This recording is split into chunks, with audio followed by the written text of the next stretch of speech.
I had to tackle shame in order to have the privilege to take on anxiety. I had to overcome shame in order to even have the opportunity, the privilege to work on my anxiety. And I'm not a deeply anxious person by any means, but I do have anxiety. And my anxiety is something that if I ever was going to or wanted to, which I do and I will, achieve some of the ambitions that I have in life, then I must be capable and competent in overcoming anxiety. It is important for tangible, high output because your emotions cannot prevent you from taking consistent action and following through. And because of the work that I've done on myself so far in my life, I am keenly aware of shame. I'm very conscientious of it because I've consistently brought my awareness to it and where it shows up in my life and the way I feel it and the way it presents in myself physiologically, socially, emotionally, like all the things that are in the equation of shame in my life, I'm very conscious of now. All of this helped me recognize how important shame actually was for me, how much of a limiting factor it was in my life. But I didn't realize that until I was in my early 20s, probably. Which is funny because I had all these experiences growing up that were clearly shame driven or insecurity, right? I would suck my belly in so I looked thinner when I was younger, even when I was super low body fat, which was pretty interesting, right? I would be probably low teens body fat wise as a competitive soccer player, and I would still do that because I was self-conscious of my body because of shame. You would find me playing RuneScape or other video games or watching YouTube when I was 7th grade through who knows how long into probably high school or early college because I was avoiding. Partly sometimes because it was fun or funny, but a lot of the times because I felt some emotion, many times of which were shame. And something interesting happened when I became what I would consider to be a near master of shame, of the experience of it. And I'll explain what I mean by a master of it in a second here. But something interesting happened, which is I became significantly more conscious of shame-based actions and behaviors and statements and things that existed in the world that I wasn't previously aware of as having a relationship with shame. For example, this one time I was dating this woman, I told her that the reason I was so confident that, wow, how beautiful this place is. The reason I was so confident that I would never go back to some of the consumptive behaviors that I had overcome, that I started when I was younger, like scrolling my phone or just like dopamine seeking behaviors or pornography, these kind of things. The reason I had left them in my past, or the reason I was so confident I would continue to leave them in my past, was because I had committed for the rest of my life to working on them. For the rest of my life, I planned on, and I continue to plan on bringing my attention to these things. Now that I have control over them, the awareness I bring to them is very small. It doesn't require a significant amount of work, except for sometimes it rears its head and it's like, wow, I have this urge, I have this desire to scroll my phone, right? Or to watch pornography. Like that urge can still come up, but I'm so conscious of it and I have these check-ins that the likelihood that these things actually get acted out are so small now because of this commitment that I made. I committed that for the rest of my life, I don't want these behaviors to hold me back. And the way I know best to do that is by committing for the rest of my life to work on them in some form or fashion or capacity. And I vividly remember this woman looked at me and she said, well, if it wasn't a problem anymore, you wouldn't have to do that. And immediately I looked at her and in my head, I thought, well, we're not going to date. Right? Like, in what world would I bring a potential partner into my life who's, sorry, we experienced a fall of the phone. What I was saying was, in what world would I continue to date someone who could be potentially a partner for me in life, whose first thought, whose first acted out action to hearing someone say, I am committing to the rest of my life to increase the likelihood that I will act in a way that is positive and healthy and aligned with the man that I want to be. Their first reaction to that is passive aggressive shame. Like, bye-bye. No chance. No chance. That makes it, come on. And the reason that is shame-based is because what the implication is there, the unspoken words, that's why it's passive aggressive, is if you were that type of person, you wouldn't have to do that. If you were healed, you wouldn't have to do that. If you were strong, if you were capable, if you, whatever it is, if you were the person you thought you were, you wouldn't have to do that behavior. And to that I say, good luck. That is not how you change extremely conditioned behavior, or just behavior in general. So that's one example. Another example that comes up that a lot of people don't recognize is the gamification of a lot of platforms, or like 90-day challenges, because what happens is you set yourself up in a world where likely you would have to engage in dramatic environmental or lifestyle change in order to engage in the full 90 days, this full thing. Like, you have to change who you are. And it's very unlikely that people do that. And since it's unlikely that people have a tendency to actually establish dramatic change in their life, they will fall off track. And what happens when we fall off track with a challenge or a streak? We feel an emotion. That emotion usually is or is associated with shame. And it's important to note here that shame isn't inherently bad. If you know that that's coming and you're capable of moving through that experience, you can turn the experience of falling off track into data that you collect and then use to change the behavior in order to create that longer term behavioral change. But the experience itself is you're still setting yourself up for shame, right? It was by becoming a master of this experience that I recognized these patterns that were going on in the world around me, and I became keenly aware of it. And now I avoid, like the plague, people who consciously or unconsciously induce shame in me. Not because I can't handle it, but because why would I want that in my life? And something interesting is that when you become keenly aware of things, you create extreme emotional awareness over a specific experience, like an emotion like shame, and you become very competent at handling it, is you become emotionally resilient to that thing. And you become able to act, to take action regardless of that. And so that's what happened with me, is I became extremely emotionally resilient to shame. I still feel it, right? I'll still feel the experience of shame, right? It still shows up. I'm still human. I just handle it really well. And what I did is I actually basically reprogrammed myself such that when I feel shame, when I experience shame, I have changed my way of thinking of it. I have altered the way I respond to it by positively reinforcing a shit ton of action, positive action. That's how I wanted to operate. When I feel shame, I want to go out and do things. I don't want it to lead to avoidant or consumptive behaviors like it used to. And so over the course of a decent amount of time, that's what I trained my mind to do. When I feel shame, I take action. Like exactly in this moment, right? I feel shame in this moment. Genuinely, speaking to the camera like this, there's people around, like there's things that come up in me. It's not a comfortable experience for me. And as I'm doing that, the voices in my head are saying, good, you must continue. You must continue to do this. So that is the conditioning. That is the way I train myself to respond. That is emotional resilience for me with respect to the experience of shame. What happened when I did that? Oh, well, I started taking a shit ton more action.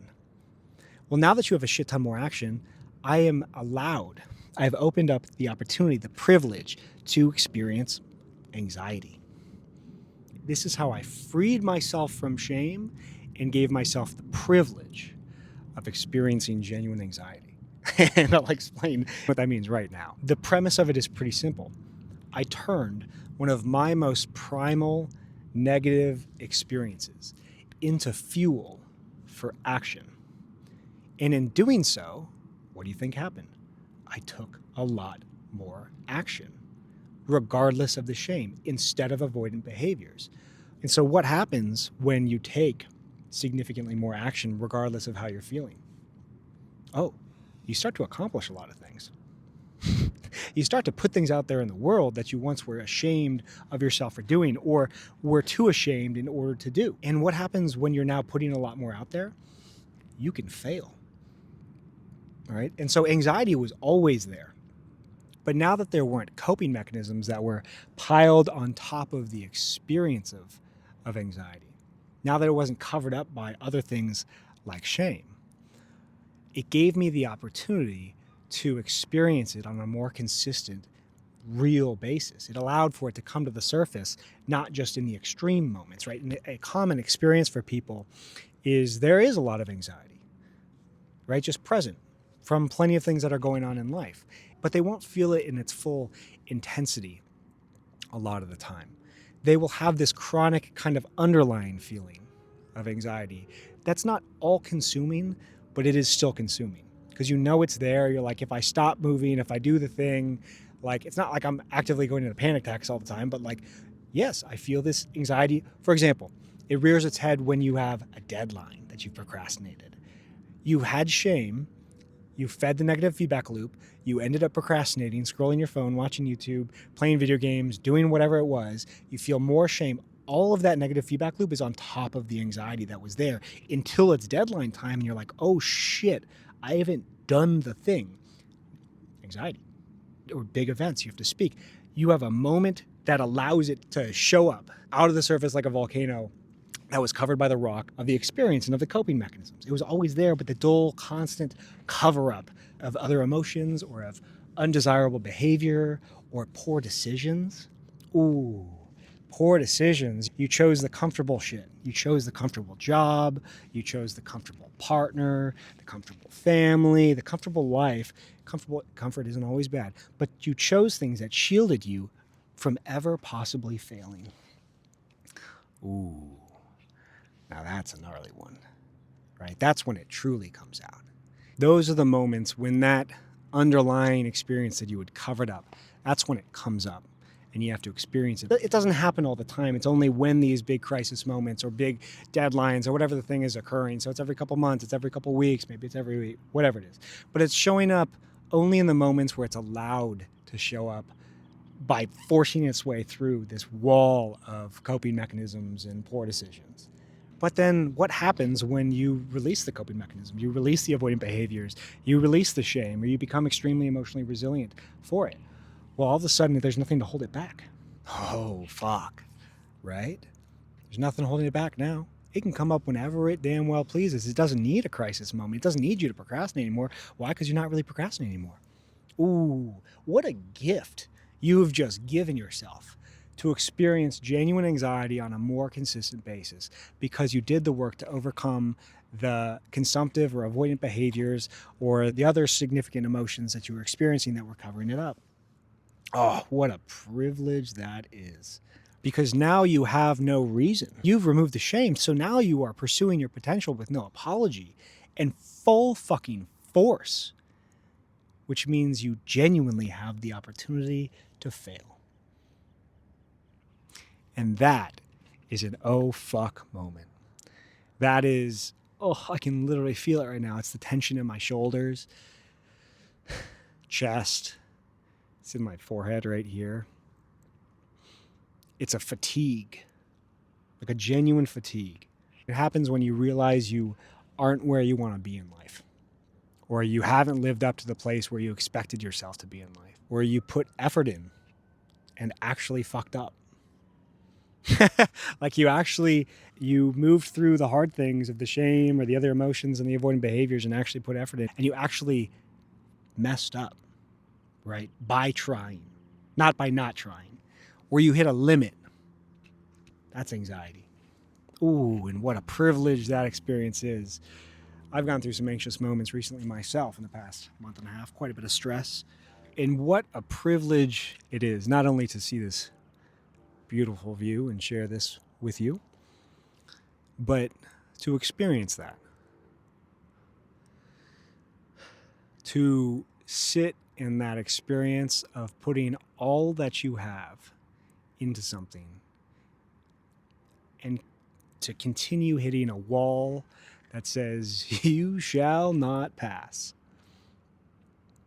And that experience can be anxiety, unless you say these words, which is what a privilege it is to feel the fear sinking in my stomach, to feel the weight of trying your best and not living up to your expectations, actually trying and actually not living up in those moments. And this is where the privilege comes up. What an opportunity it is to take that anxiety and the pit in my stomach and turn it into fuel that moves you forward. Just like I did with shame, and using shame as fuel to take authentic action. Because when I removed the shame, I expressed myself more honestly, just like I'm doing right now. This, once again, like this stuff, honestly, I am not comfortable right now speaking about these things. It's interesting. It's like an interesting mix where I'm comfortable talking about the subjects, but in front of a camera, no. I feel shame right now talking about this, like I said earlier. The experience is still present, but in the back of my head, I hear the conditioning that I gave myself, which is there's nothing wrong with me for feeling that shame. It's just an experience. And I've positively reinforced myself to say, all right, I feel this way. I feel this shame. I must continue. I must continue to express myself. So yes, I still feel it in this moment. I promise. In those places in my body, I told you. It just doesn't deter me anymore. Just like the anxiety no longer does. At least significantly less. That one still can get me sometimes. And that is where emotional resilience comes from. To feel it in your neck and your forehead and to recognize it and be conscious of it and say, yes, it is there, but no, it will not prevent me from taking action. And that is where I believe genuine emotional resilience is born. It's born from your ability to walk into the world of your internal self and to face up to the monsters that exist, right? The monsters of the shame, the monsters of the anxiety, and to tame them.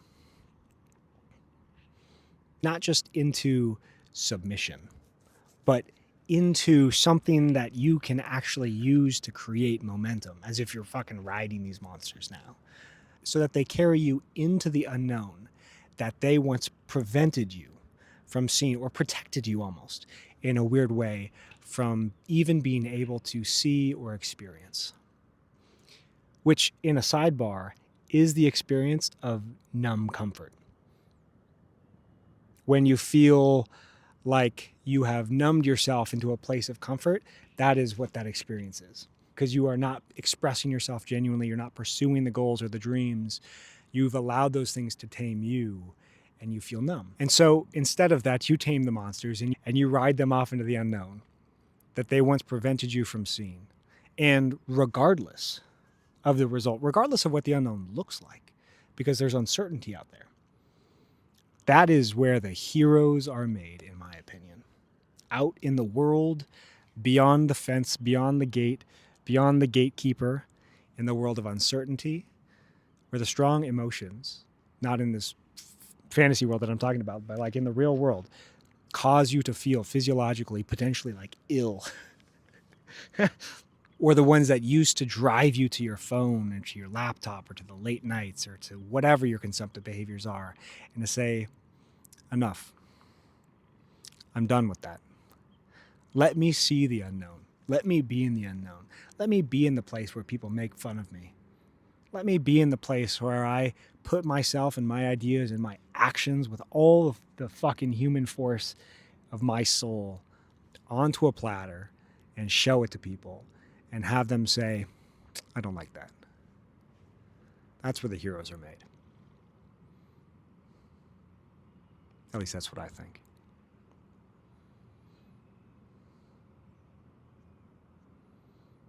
So, with that, if you've made it this far with me, I would love if you would join me on this journey. If these are obstacles that you resonate with and would like to have mastery over, such that they don't hold you back from pursuing your goals and your dreams, such that you don't consume the avoidant behavior, you don't go to your phone, You don't procrastinate. You don't go into your thoughts and overthink as a way of coping from the thought that you might fail or the thought that it won't be perfect. If you want to join me on that journey, there's a link in this description to book a call with me and talk about these things. And I want you to know that I am on this journey with you.